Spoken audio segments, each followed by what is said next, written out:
Bonjour à tous, chers élèves. Écoutez, ça me fait très plaisir de vous retrouver et de m'adresser à vous. Je crois que ça fait longtemps que je ne vous avais pas fait de vidéo, donc je tenais à vous faire ce message cette semaine.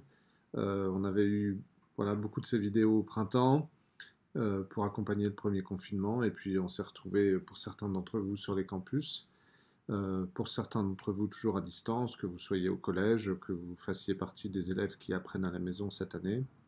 Et puis cette semaine, tout le monde est à la maison à la suite des fêtes de Thanksgiving. Donc voilà, je voulais prendre ce temps pour vous faire un petit message, vous saluer. J'espère que vous avez tous passé de bonnes fêtes, que vous avez eu des moments de décontraction, de repos, que vous avez pu vous changer les idées, profiter de vos amis et de votre famille, et puis passer un moment. Je sais qu'il y avait moins de monde hein, cette année, c'était beaucoup plus restreint en raison de la situation sanitaire, mais que vous avez pu malgré tout voilà, passer un bon moment avec vos très très proches. Donc je voulais vous proposer peut-être aujourd'hui une activité.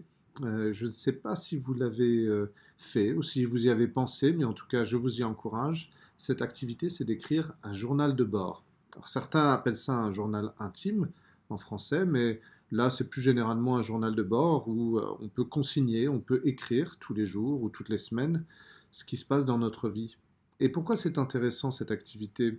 Parce que ça permet de coucher ses idées sur le papier, ça permet de développer l'écriture, puisqu'on écrit régulièrement, tous les jours, ou encore une fois toutes les semaines, et ça permet un petit peu aussi de se souvenir. Et pensez aux grands récits d'expédition, par exemple, au récit de voyage de Pigafetta, qui a raconté l'histoire de Magellan.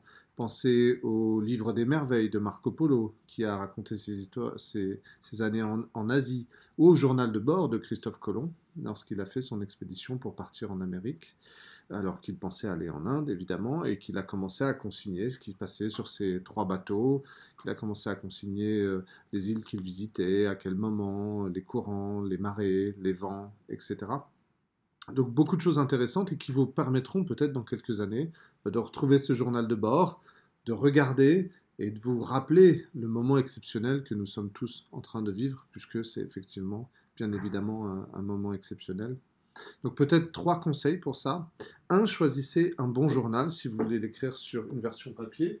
Par exemple, voici un des petits carnets que j'utilise régulièrement pour marquer des choses. Donc vous voyez, choisissez-vous un cahier, un carnet, ou si c'est sur un ordinateur, choisissez-vous un support qui vous plaît.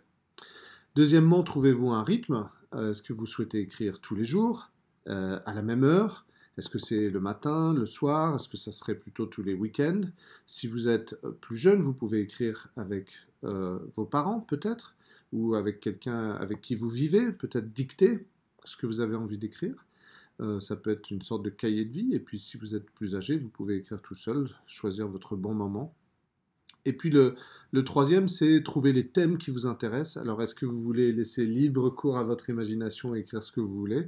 Ou est-ce que vraiment vous voulez, chaque semaine, chaque jour, traiter un thème particulier, ou toutes les semaines en traiter un, et chaque vendredi, vous traitez d'un thème, chaque jeudi, vous traitez d'un autre thème, etc., etc. Donc, trouvez les récurrences, trouvez-vous les systèmes qui vous permettent au fur et à mesure d'écrire, et puis vous allez voir que l'écriture va bien sûr se délier. Donc, je vous encourage, voilà, si vous ne l'avez pas encore fait, à écrire un petit journal de bord et qui vous fera un souvenir de cette époque un peu extraordinaire que nous sommes en train de vivre. Donc j'espère que tout se passe bien pour vous.